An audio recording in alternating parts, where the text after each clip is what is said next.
Hello, good evening, or good morning, or good afternoon, or good whatever time of night or day it happens to be, wherever you happen to be. Welcome to Republic News. I'm your hostess, Liviana. This particular episode of Republic News, I will be joined by my boyfriend, known variously as Lunar 5, Lord Flappy Hat, and Pepper. We will be discussing primarily the platform policies of Andrew Yang, a candidate for the Democratic nomination for President of the United States. As our discussion of the platform policies of this fellow is rather extensive, although not exhaustive, I will be dividing this episode of Republic News into 2 or 3, maybe even 4 separate videos, so as not to overwhelm you. The final recorded version of our initial discussion was a little over 2 hours and 45 minutes. So I'm thinking once I have completed the edit of the entire stream, it may be 3 videos of approximately 50 minutes each, 50 as in 50. So I will return, or I will be back with my boyfriend after the intro.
So, this is the second episode in Dang Yang and his gang.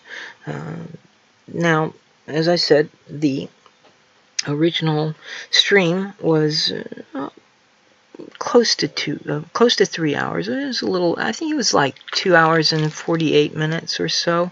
And so I decided rather than just put it up in its entirety, I would chop it up a bit. And several other YouTubers do things like this. Jimmy Dore, Tim Black, and I mean, I could give you other examples, but the point is, yeah, we did an almost 3-hour-long show, and I don't want to, dump it all on you at once, basically. So instead, I'm going to be dividing it into probably 3, maybe 4 separate segments, separate videos or episodes, if you will. This is episode 2, and those who haven't seen episode 1 would probably benefit from watching that first, wherein we talk about Mr. Yang's Big 3 policies. So let me see now. So as we were discussing Andrew Yang's policies. We did the big three. That's in episode 1, and then we proceeded to go down the list. And we didn't cover everything. And in fact, there will be one of the policies that we didn't touch upon in the first episode, or at all in the entire thing, that I will be talking about as well. But let's see. So I think Pepper, my boyfriend, said that we did maybe about a third of the policies on his policy page, on Andrew Yang's policy page. So with no further ado, I'm going to start the second part of the episode here, and we will see where we go from there. I'm not sure I will talk about that one policy in this episode, the policy that we didn't actually touch upon at all in the original live stream. But if I don't do it in this one, then I will do it in part 3 or episode 3, or I may even do a 4th episode where I just talk about that. And that has to do with how Andrew Yang plans to fund his various projects, including his UBI and so forth. But at any rate, let me start the actual second part of the stream now. So, do you want to do all of these? Because, I mean, this is a pretty long list of stuff here. Or you want to pick out certain ones to talk about? Because I know you went on for over an hour one night in a PM with me in voice chat. Oh, God, what did I fucking do? I know I did democracy dollars. You can take the ranked choice voting because it had something on the spoiler effect in there. Oh, goody. Yeah, I know you know more about that than I do. Ease tension of self-driving vehicles. God. Now, Jimmy Dore was right about that when he said, let one of those self-driving trucks hit a school bus, and that's the end of self-driving trucks.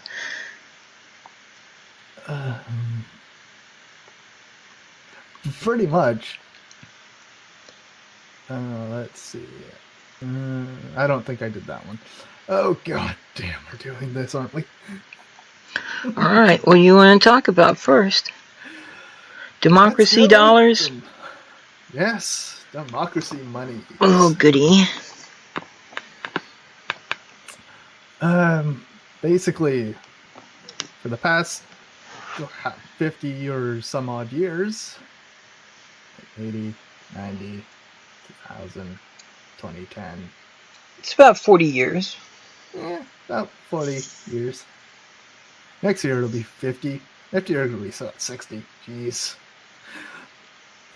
Basically, the Supreme Courts have held up time and time again that money equals freedom of speech, allowing corporations to quite literally buy up our governments. Mm-hmm. And we need to diminish the influence that the mega wealthy individuals and corporations have in our elections. While we must push for a constitutional amendment to allow finance campaign laws to properly limit the power at the top 1%, we must act much faster to save our democratic process. To do so, we must make it possible for all Americans to contribute to candidates they feel strongly about in order to drown out the voices of the few who can spend millions of dollars to influence our politicians. The easiest way to do this is to provide Americans with publicly funded vouchers that they can donate to politicians that they support. You basically get a voucher for every American gets $100 a year to give to candidates, use it or lose it. These so-called democracy dollars, by sheer volume of the US population, drown out the influence of mega donors. It has been used in Seattle to great effect, and we can take the program national to move towards publicly funded elections. As president, I will provide every eligible American voter with democracy dollars for each federal election cycle, a voucher that can be used to support candidates of their choosing. This amounts to 23 plus billion nationwide per election, for more than 4 times the spending fueled by mega donor contributions and dark money.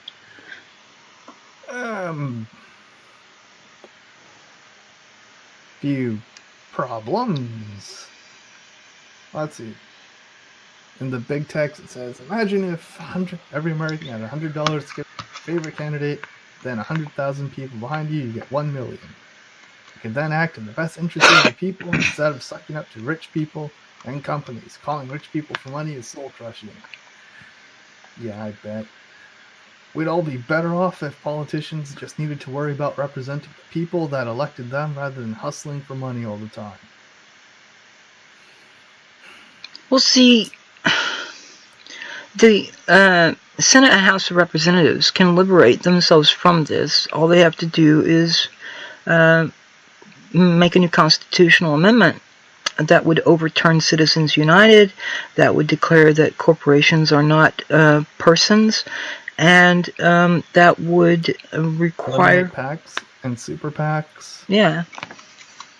Just have every every news station dedicate about half an hour, maybe an hour. Hey, now that's my idea. I'm stealing it. No, it's mine. And I'm stealing it. That's what I was going to say next, was like after the nightly news, have each network donate 30 minutes to a candidate, and in a revolving schedule, so that everybody gets a chance to, as far as presidential candidates, they need to be on the ballot in a sufficient number of states that they could conceivably actually get enough electoral college votes to win. And by conceivably, I mean if they're on the ballot in enough states that if they were to win, they could get the electoral votes. So just saying, well, they don't have a chance because they suck or they have a crazy message or whatever. No, if they're on the ballot in enough states that they could. I mean, nobody thought the Pirate Party was going to win in Iceland, and look what happened, Well, there's also the question of, again, and I really do hate this talking point, is how are we going to fund this thing? How are we going to fund what exactly? How are we going to fund this democracy dollars? Oh, well. Because it is money we're going to have to give. Yeah, I know, you're going to say MMT, blah, blah. But everyone else is going to say, how are we going to fund this? Is it going to be like tax credit that we can use? Or can we deduct it from our taxes? Oh, Is going to cut a check? The government will cut a check. That's it. The government will cut a check. I don't care what economically illiterate people want to ask. That's how our monetary system works. That just is how it works. MMT is two different things. One of them is an empirical accounting of the operational realities of our monetary system right now. Nothing has to change. It doesn't have to be implemented. This is actually how the money works.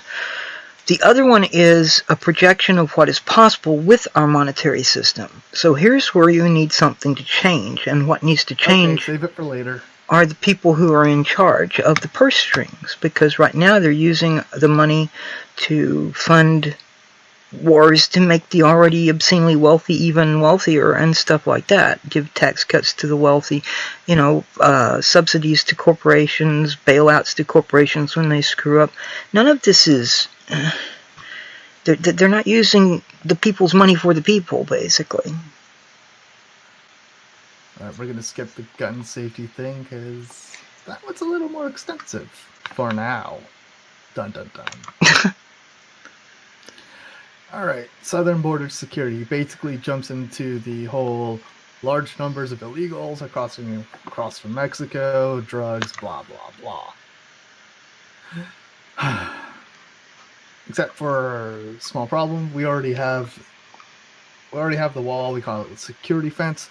It got passed under Bush, and I believe Clinton also had some of it built up. And it basically ends in two places: either towns and private properties, or they surveyed the land and found out, okay, if anyone crosses here, they're dead. It is security by attrition. Well, that doesn't do enough. All right. Then we're now in favor of big government. Because this was going to happen if we need to create one big ass wall across the border. We're gonna have to patch up those holes somehow. We're gonna have to buy up people's land. We're gonna do that through eminent domain. Mm-hmm. We're gonna kick people out of their houses. And then we're gonna have to institute border security checks in those towns, because they're gonna have to get through town. They're gonna have to go to and from work if they ever want to cross that border. Or rather, that wall. And which is odd, because the people arguing for security wall or for Trump's wall are the ones who cry the loudest about big government. Yeah. But, well, then again, when have people ever been consistent on big government? Well, don't you know, big government is only bad when it helps the poor and the working class, but if it helps the wealthy and the capitalist class and, sends more people around the world to wave our penises in everybody else's face, then that's perfectly alright. Also, about the drugs, most of them, you can say, oh yeah, a lot of them are coming through Mexico. Yeah, because but they're coming through, what do you call it? A border check. Have you seen how many vehicles go through that border check on a daily basis? You want to tell me not one of them is carrying drugs? Also, the majority of our drugs don't come through Mexico, they come through the ports. And there's not amount. And unless you want to grind the US economy to a screeching halt, you will never be able to check all the containers for drugs. You will never hire enough people. There will never be enough security. You will have to grind the US economy to a halt. So just legalize. Or decriminalize. Decriminalize everything except marijuana and legalize that. You could maybe legalize some other psychedelics like psilocybin mushrooms and peyote and stuff like that. But peyote comes from here. I mean, you can get some from Mexico, I guess. And even if you manage to do all that, what's to stop them from pulling a Pablo Escobar, which was you buy up a small island somewhere, make an airstrip, and basically pay civilian pilots to come pick up the drugs and dispense it throughout the states that way. Or you can just cut a deal with the CIA and they'll bring stuff into the Mina airport for you. Plus, you can always bribe Border Patrol. You think those guys are going to be paid well? No, they ain't. They're on a tight enough budget as is. Yeah. Was it like $10,000 to look the other way? Yeah, I'll do it. If I was the security guard, I'd accept the money. If I was part of the cartel, I'd be given the money. Because I know that'd be just a drop in the pan. Make Puerto Rico a state. I don't know why I said that in that accent. Puerto Rico. Basically, Puerto Rico's been a territory and protectorate pretty much since we liberated it. Yes, that is the word. From the Spaniards. And yet, many of its people are denied rights of full citizenship because it is a commonwealth of the U.S. instead of a full state. Puerto Ricans overwhelmingly want to be a state, and we should endorse this and make it happen. Let me actually Google that. I think it's changed a bit in recent years.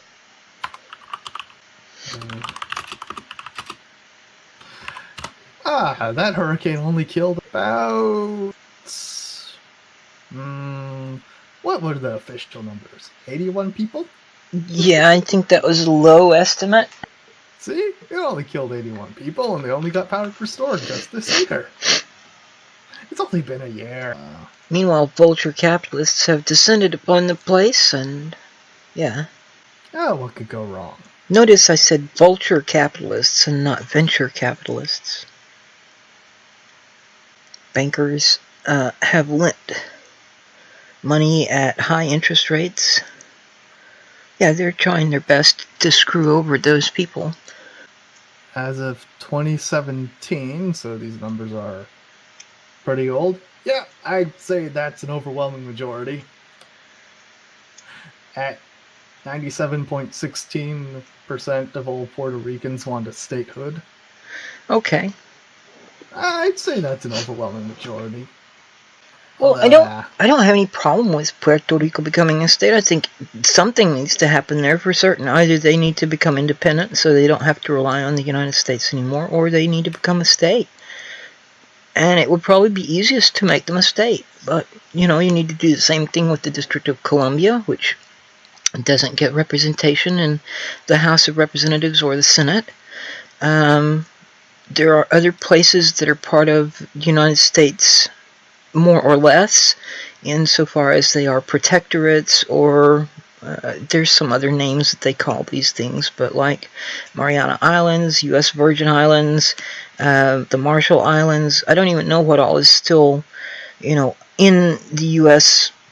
hegemony like that. So, I don't know if Guam is still, but I know it was for a while. So I don't know, but yeah, there are other places. Puerto Rico is one, certainly, but there are several other places that are administered, at least to some extent, by the United States, and they should all either be given self-determination or made into states as well. And then we get to move up to Canada and take that over. Then we start whining that we have to learn Spanish. No, they don't speak Spanish in Canada. They speak French. Puerto Rico, they do. Oh, well. Yeah, well. A lot of people speak Spanish anyway. I grew up in Texas, so I know how to say a few things in Spanish. I did take a year of Spanish in high school, too. Most of which I've forgotten, although I do still know how to go into the restaurant and say that I want my tacos no con no lechuga, por favor. Okay, next topic. Although he's going to have... Damn, I forgot to look up. Congress voted. Because Congress does have to approve the statehood. Mm-hmm. Oh, well. I'm positive they're going to vote no, because that'll ruin their tight little niche circle they got going on with a bunch of filthy outsiders. It's why they don't bother expanding the House of Representatives anymore. Yeah. Plus, can you think of the renovation cost? It'd be amazing. This is the American Exchange Program. What I find very interesting is how these people that talk about getting rid of the Electoral College don't ever want to do anything to the House of Representatives. So if population matters for the House of Representatives... Plus, that would mean, with more representatives in your state, that would mean more electoral votes. Yeah. I'm just saying. Plus, there are more politicians, which you can say that's a good or a bad thing, but just keep in mind that would be more money the lobbyists would have to pump into Washington. Well, as long as lobbyists are still allowed to do their thing. Mm-hmm. This is assuming, of course, we just keep the system the same and just pump more representatives in there. Mm-hmm. Let's see. Right. American Exchange Program. Problems to be solved. Americans are increasingly divided, lacking empathy with citizens. I'm just going to read the whole damn thing. Americans are becoming more and more socially isolated. The divide between urban and rural America is much wider than it used to be. And it's a larger detriment to one's partisan leanings than almost any other metric. America is sorting itself into distinct groups, and losing empathy for fellow Americans. In order to maintain a shared sense of America, we need to end this trend. Our differences and debates have made us great, but we're currently too able, I think he meant unable, to avoid these discussions by surrounding ourselves with only those who agree with our points of view. But our bubbles reflect only our views. The easier it is to view other Americans as enemies instead of friends, assume we disagree. It's imperative we stop this trend. One way to do this is ensure all Americans have opportunity during their public education to visit areas of America they otherwise wouldn't engage as fellow citizens they might otherwise not meet. I will initiate the American Exchange Program, through which high school seniors will travel through different parts of the country in groups to make friends from different backgrounds and learn about American culture they would otherwise lack exposure to. While spending time in these areas, students would participate in local social events and volunteer organizations, thus feeling part of these communities. Okay, overall, I don't really have a problem with this, considering we do have the foreign exchange program, which is, well, the exact same thing, and we do this for high schoolers. I really don't have a big problem with this. And let's face it, states all have their own different and distinct cultures. And economic. Like, Texans are proud to be Texans, and they're not. And the stereotype is they don't get along with not Californians, although that one's also true. I meant to say New Yorkers. Mm-hmm. You know, there's a really big difference. But one part I do think needs to be expanded on is currently surrounding ourselves with those who only agree with our points of view. Well, part of that does have to do with algorithms on YouTube and social media, etc., because they're programmed to find out to show you things that you have liked previously in the past. So I'm trying to think of an example. Now, say you look for something on, say, Amazon. Don't you wonder why? There's a reason why every single advertisement you see on the internet will then be of that thing, or things related to your initial search on Amazon. And even your Amazon recommends will be things related to your search. It's all part of the algorithm to get you to just show you things you like. And this goes from needs and wants to political views, for better or for worse. But I do agree with this program overall. Next up, automatically sunset old laws. This is a fun one. Congress is set up to pass laws. They're not set up to remove old laws. No, I would say the job of the courts. The job of the courts is to say, yes, this law is constitutional. No, this law isn't. And strike the ones that aren't down. Because of this, the U.S. Code has become a bloated mess that only benefits those looking to exploit loopholes or avoid responsibility by pointing at the letter of the law. While it's important to take time to revise the USC, we should also proactively stop it from becoming a mess again. All laws passed should have their success metrics. In business, we call this key performance indicators, or KPIs, defined and included. There should also be a sunset period defined, a time during which, barring congressional action, the law will be removed from the books. After the defined period, a congressional committee could hear testimony about how a law had met its KPI, and if it's still relevant and has reached its goals, can decide to reenact it for another period of time if it is no longer relevant, or if it has failed to achieve its defined goals, that it should be law. Well, here's the thing about laws. They are nothing more than words on paper if no one bothers to enforce them. That is the thing about laws. So take actually, let's go with the whole marijuana thing. Federally, it is still illegal. But in states that have legalized it, the federal government making it illegal is nothing more than words on paper. You do not have to have an automatic sunset provision on law. You do not have to have automatic sunset provisions written into law for the law to be irrelevant. Yeah, when was the last time you heard of someone getting a ticket or getting arrested for spitting on a sidewalk? Mm-hmm. When was the last time you heard about someone getting arrested for jaywalking? I remember one time I was walking home from high school, and there's a little off ramp that I used to cross.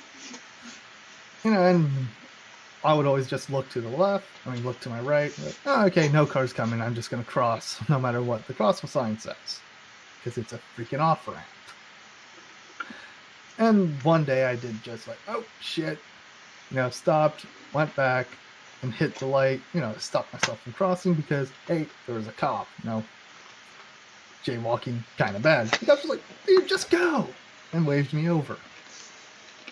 Didn't get arrested, and nothing. Mm-hmm. He just waved me over. And jaywalking's illegal. Mm-hmm. Yes, I am saying I blatantly broke the law in front of a cop who let me. Who actively encouraged me. And gave no shits about it. Because he knew that the jaywalking law was pretty goddamn stupid. I was speeding down the highway one time, and I saw a deputy's vehicle behind me. So I slowed down a little bit. He comes up and passes me, and he gets even with me, and I look over at him, and he's waving his hand like, come on, keep going. And he just laughed and took on off, and I'm like, cool. Yep, another one is speed limit laws here. Now, I know people love to pretend that, oh, you have a 5 mile an hour buffer. Oh, you have a 1 mile an hour buffer. No, there is, legally speaking, unless your state passed a law that says otherwise, speed limit's the speed limit. Any faster and you're breaking the law. Any faster and the cop can pull you over. Well, there is a buffer, but it's only if you're passing someone and they are going less than the speed limit, at least in this state. You can go 5 miles faster than the speed limit to get around them if they're driving less than the speed limit. Well, that's just yours. But how many cops do you see on the highways and freeways where mostly everyone's breaking this law? Mm-hmm. Hell, my state even passed a law that says the speed limit is the speed limit, unless traffic is going faster. So yes, if traffic is going 70 miles an hour and the speed limit's 55, you get to go 70. So yeah, this automatic sunset old laws provision thing is honestly redundant and a giant waste of time. Also, this whole committee about testimony, it's like, oh, did it achieve its goals? Okay, The Patriot Act didn't. Let's get rid of it. Yep, but if I'm on the tape, if I'm getting donations or I have a job lined up after I get out of Congress from companies who have a vested interest in keeping this law going, I can just say, yes, it has met it. Yes, it has met its KPI. Yes, we should reenact it. Yes, it is still relevant. Yes, it has achieved its goal. Yes, it is a good law. No, I am not acting out of self-interest. Mm-hmm. Did I do it? So was there anything about the student loan burden thing that I didn't like? So you have surpassed 1.4 trillion in the US, up from 550 billion in 2011, 90 billion, and only 90 billion 99, blah blah blah blah.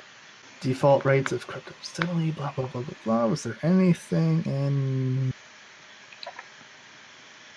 There is low accountability. Lenders have little incentive to work with these debts since bankruptcy doesn't eliminate student debt. No, it doesn't.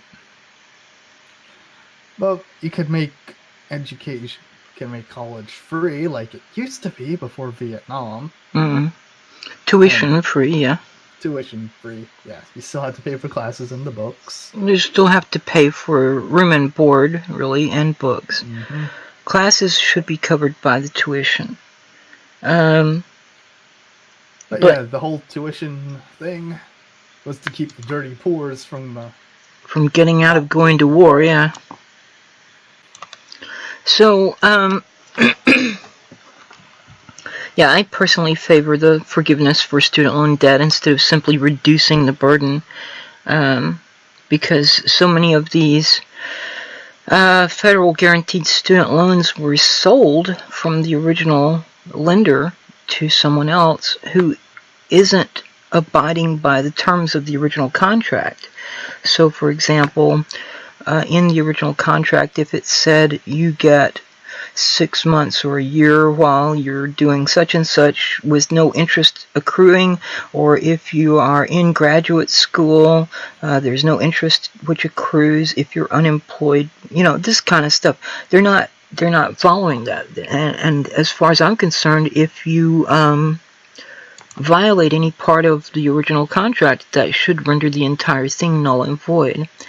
I do want to talk about this thing where he talks about autism, because hang on. This is what got me out under the collar. Yeah, this is what I will immediately reduce the student loan payment for millions of Americans by ensuring that American government does not profit 1 cent from educational loan servicing, and the students get the same interest as the wealthiest banks. Any profit the government does will go to reducing rates the following year until profit is zero. Let's see. Explore blanket partial reduction in the principal of school loans for recent graduates. Wait a minute.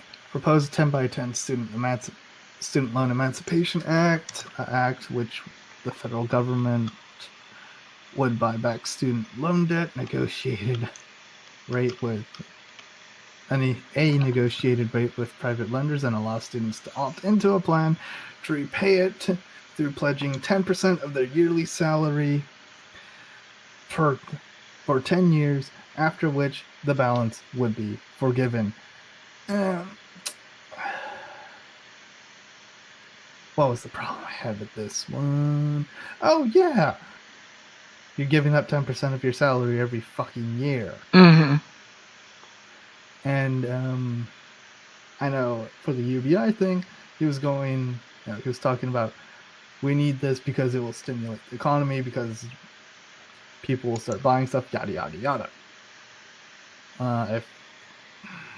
If you're just graduating from college in America, you're gonna need that 10%. Yeah, no doubt. And this is assuming your parents will still allow you back into the house and they're gonna kick you out. Yeah. I mean, hey, if your parents will still allow you to live with them after you graduated college, good for you.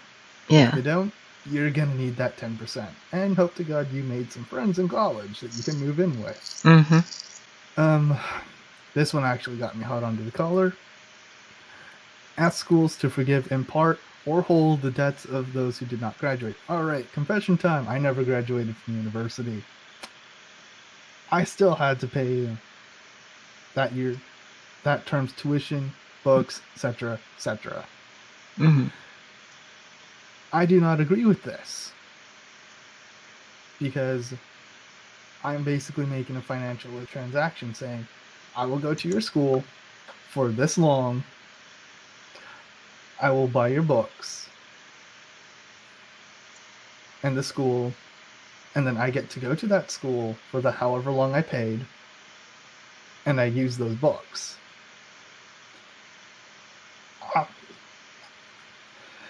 The school has upheld their part of the bargain.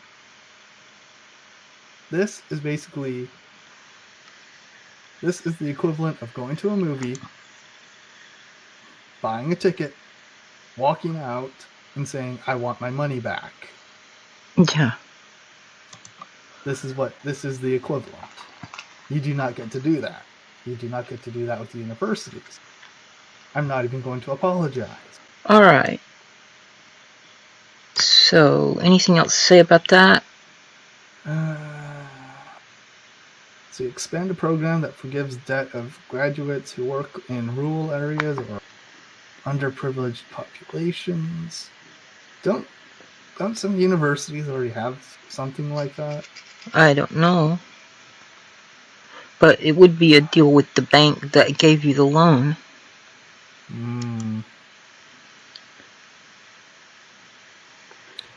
Police prosecute all marketing representatives of schools that might induce enrollment under false pretenses. Alright, here's how you mean like this. Trump University? Yep. Okay, here's how you avoid this. If you see a school advertising on TV, then you know the diploma is not worth the paper it was written on. Good schools do not have to advertise. Allow student loan debt to be forgiven through bankruptcy, thus forcing lenders to students in good faith to find workable payment plans. Except that the lenders have all the power in this situation, while the student has nothing. Mm-hmm. They are not going to operate in good faith. They will strong-arm you into getting what they want. Alright, what was this autism thing? Okay, so one of his things is fund autism intervention. This is one of his policies. Now, I'm going to read a little more than the brief. There's not a lot more to read, but he says, as awareness of the symptoms of autism has improved, we've seen an increase in the number of children diagnosed with autism. Recent numbers from the CDC put the rate at 1 in 68 children in the U.S. Outcomes for autistic children are significantly better if they're diagnosed early and receive the care they need to develop. One of my boys is on the autism spectrum. I know how invaluable resources and intervention can be, particularly if adopted early on. Families struggle with this in very personal ways. As a country, we should provide ample resources to parents to be able to intervene to support the development of children with autism or who are exceptional in other ways. Many of these children have something unique to offer. Problems to be solved. Autism affects 1 in 68 American children, but resources currently don't meet the needs of these children. Goals: adequately fund early childhood intervention and treatment for autistic children. Guiding principles: education, health, equity. As president, I will direct the Department of Education to support states with information and funding in implementing programs to identify and treat autistic children and destigmatize autism and related neurological profiles as commonplace and distinct. Okay, so about this, one of the things I want to say, at the very beginning says, as awareness of the symptoms of autism has improved, we've seen an increase in the number of children diagnosed with autism. Yes, back in the 1970s, all the kids were being diagnosed with what they were calling hyperactivity at the time. And there was this fad diet which was promoted called the Feingold diet, which was cut all artificial colors, all artificial flavors, cut sugar, cut this, cut that, cut preservatives. And everybody was being, it was the currently sexy diagnosis in psychology and psychiatry. Then in the 80s, the next fad for diagnosis was, I believe it was bipolar or manic depressive. I don't remember which one of those names is current, but I know they've changed it. So at one point in time it was one or the other, and now it's the other one. Then in the 90s, about the mid-90s, because the manic depressive or bipolar continued into the early 90s. So about the mid-90s, the new sexy diagnosis became ADHD, Attention Deficit Hyperactive Disorder. I think it started out as just ADD, Attention Deficit Disorder, and then they combined it with hyperactivity before the end of the decade. Then in the 2000s, the first decade of this century, there was a lot of autism and Asperger's syndrome, which they have now combined into autism spectrum disorder.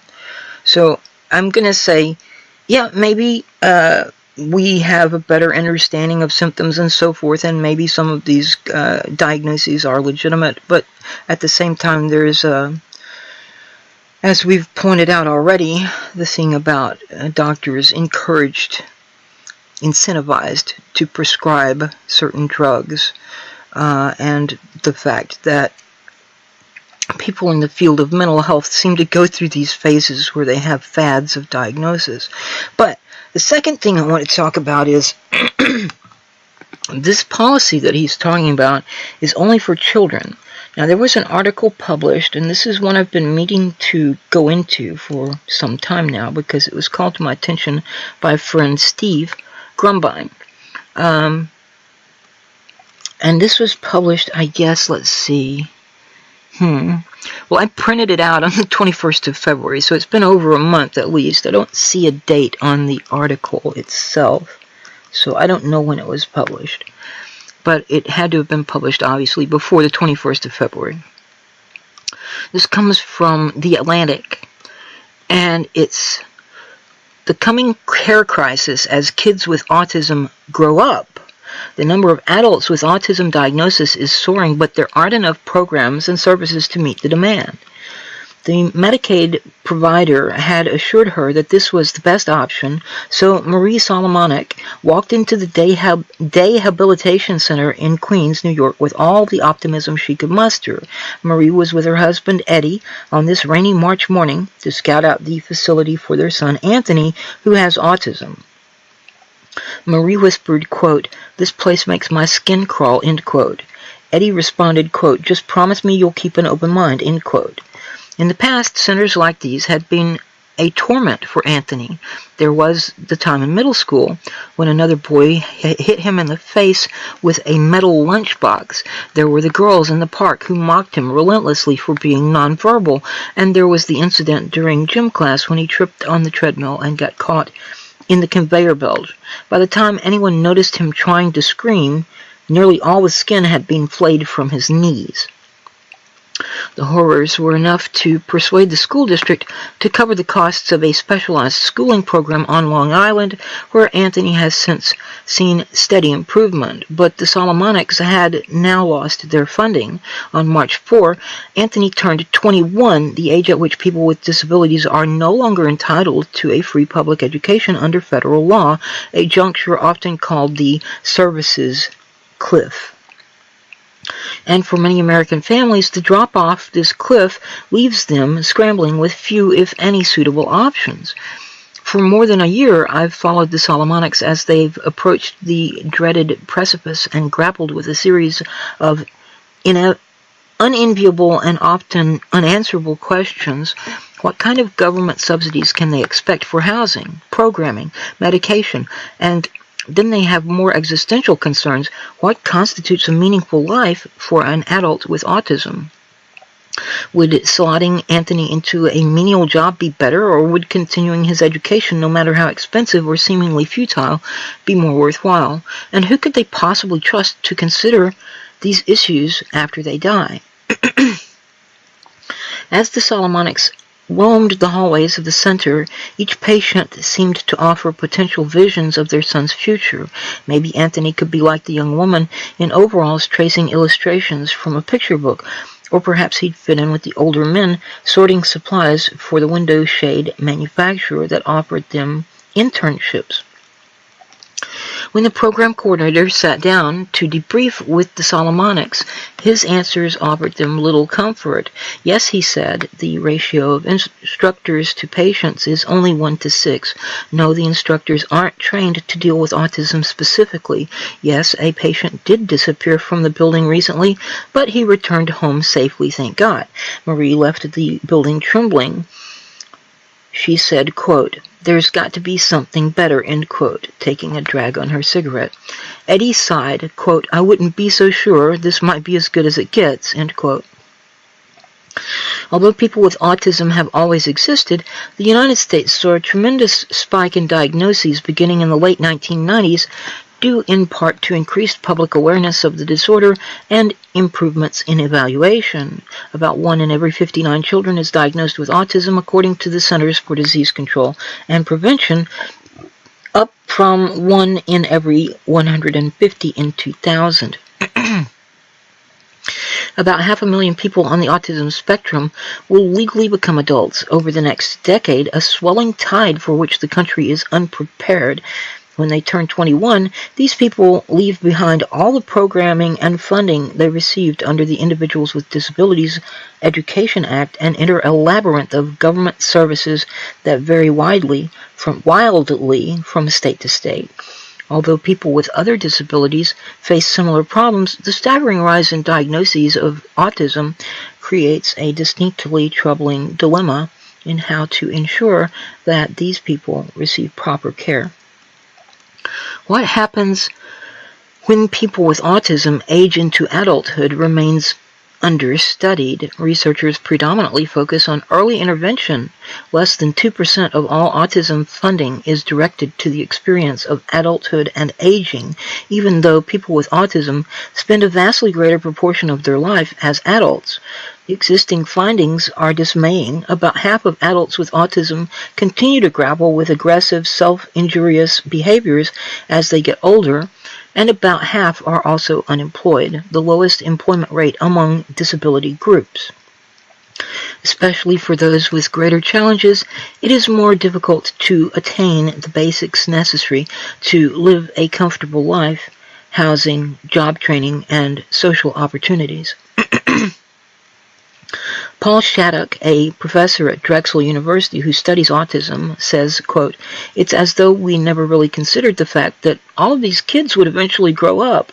Even compared to those with other disabilities, kids on the autism spectrum are having much worse long-term outcomes," end quote. And so the article goes on, and I will provide a link to it in the description or in a blog post and link that to the description. But anyway, it's a very interesting article. It's very concerning, the fact that so much of our focus on helping people with autism is directed to people under the age of 21, and once they hit that age, they're often left, they and their parents are often left to fend for themselves. There doesn't seem to be any kind of provision in the law or anything else. So, let's see. Are you back?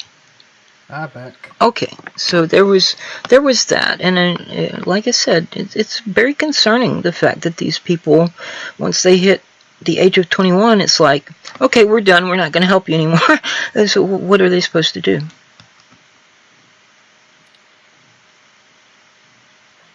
Well, one guy in the office I work in, he's on the spectrum at least. Mm-hmm. And that guy,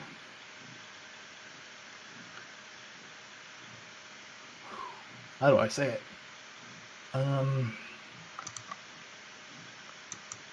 That guy's a monster. I mean, you give him a task, and he'll just breeze right through it like it was nothing. Mm-hmm. He's crazy good at what he does. There certainly, it is a spectrum. There are very high-functioning autistics, and then there are other people who are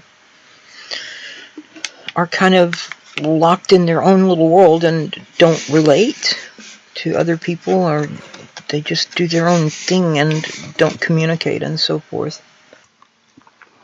And so we have come to the end of episode 2 of Dang Yang and His Gang. So I'm not sure exactly how much of the stream is left. Of course, there is a little bit of throat clearing and coughing and dead air that will be edited out. So I think there might be about an hour left. I'm not sure, but once the dead air and the throat clearing and the coughing and so forth are edited out, it might be a little less than an hour. So I'm going to say this is the end of episode 2 of the series, and there will be at least one more, maybe 2 more. There is something that I would like to talk about that is in his list of policies that we didn't actually discuss when we did the stream recently, from which I am cutting these episodes. So I may do, depending on how much time I devote to discussing that, I may do that as a 4th episode, or I may take the remainder and cut it into 2 separate episodes and add my comments about that one policy. At any rate, if you've enjoyed the video, please hit the like button and subscribe, and ring the bell icon to be notified of all new content, at least theoretically. As has been pointed out by several people, sometimes YouTube unsubscribes you for some reason. So if you are seeing this and you've somehow been unsubscribed, make sure you are still subscribed. And let's see, also please consider sharing the video on your social media. And let's see, I do have a Discord. You'll find the link in the video description. If you really like what I do, you might consider becoming a patron through Patreon. Link for my Patreon is also in the video description. Until next time, have fun, but stay safe. For Republic News, this is Libiana signing off.